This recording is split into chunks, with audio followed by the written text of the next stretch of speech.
I have a 91 Mitsubishi 3000 we're going to do a timing belt on. It's got the quad cams. So I'm going to show you guys a trick on how to do that, make it a little bit easier for you. First we start taking these covers off. Motor mount, engine belts, easy stuff. Then once we get all that down, we'll show you what's going on inside. Now we're just pulling the timing covers off with the timing belts. Now we pull the engine mount out, take those bolts off. And then there'll be one bolt here and two bolts on the top for the alternator. Kind of get it out of the way. You get that out of the way. Then you can take the rest of your covers off and engine belts and stuff like that. Just take and move this a little bit. And then we should be able to get the billet off.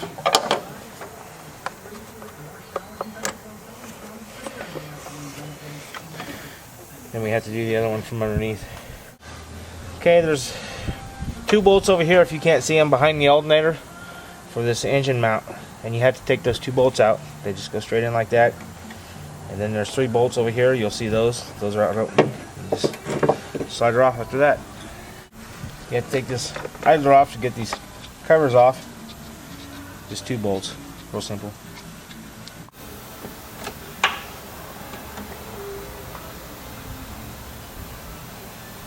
Now you just pull the cover off.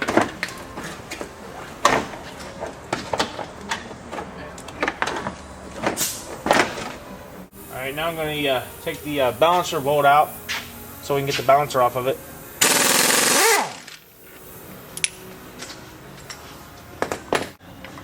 Now you just work it back and forth a little bit, and she should come off here in a second or so.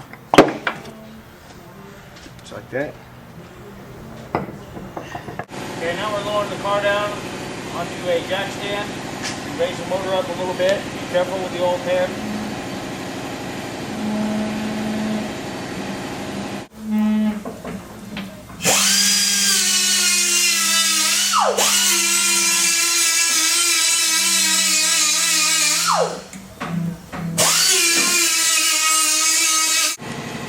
Then the cover will come right out the top.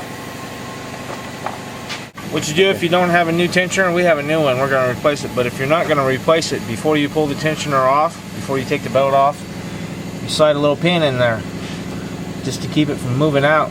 That way your tensioner don't go all the way out, because you'll have to have a vise to get it back in.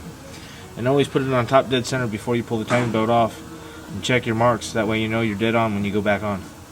And yeah, like I say, if you don't have a new one, you can put a pin in like that, but you really should. We recommend putting a new tensioner on every time. Now I'm just going to turn the motor over to I find top dead center.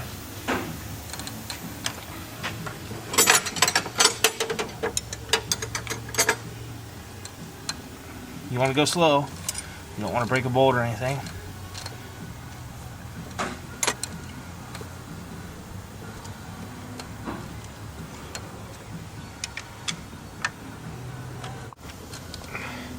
They should actually have little marks on one of these. This one right here has a mark on the inside. And see these two marks here? That's where those are going to line up. These here. They're going to line up on these two marks inside there.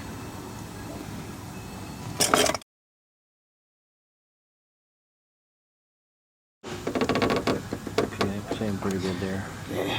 See those marks, how they line up with these dots? You just turn your cam until your marks line up. That way you know you're on top dead center. You'll have a dot in each one of these cams, and you'll have these little marks on the back of the head right here for this one. And on this one, same thing. You have the two little marks on the inside with the dots. The back's a little harder to see, so if you take a light, make it a little easier. You can see it. And once you put the engine in time, and you know for sure it's in time, this pin and the tensioner will slide right in just like that. See, it goes flush.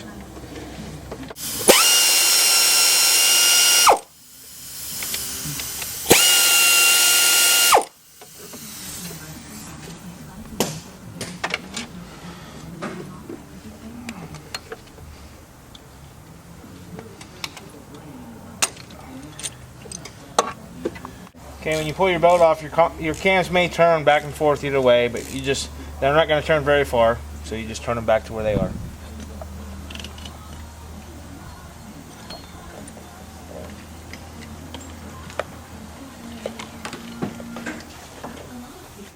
Okay, if you're doing the water pump while you're doing the timing belt, make sure to take this bracket off the top.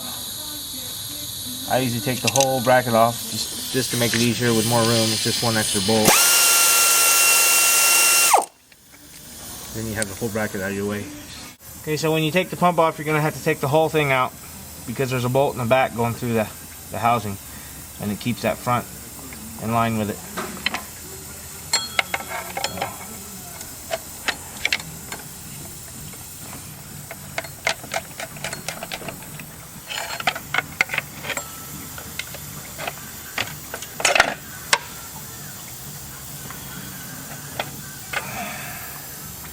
There's the bolt right there. So when you do change the water pump, make sure you change this O-ring in the back. A lot of times you won't see it, but it's there. And 9 times out of 10 it will leak if you don't change it. You just take a little pick and stick it under there and pop it out. Put the new one in.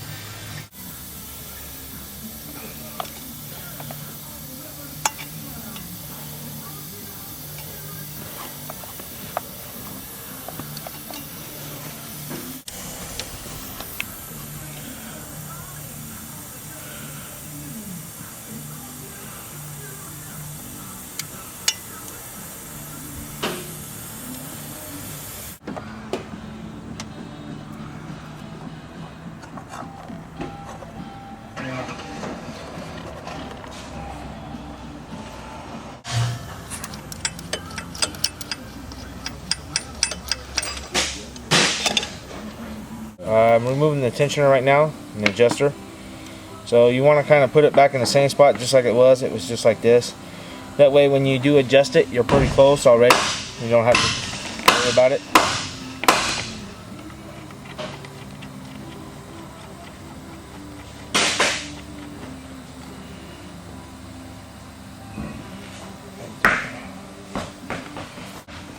These 2 holes are how you adjust it. If you don't have a tool, you can use snap ring pliers or anything like that. All you're doing is turning it for the belt to make the belt tension. The way you know you got it close is it's gonna kind of look like a happy face, straight on with a bolt pattern.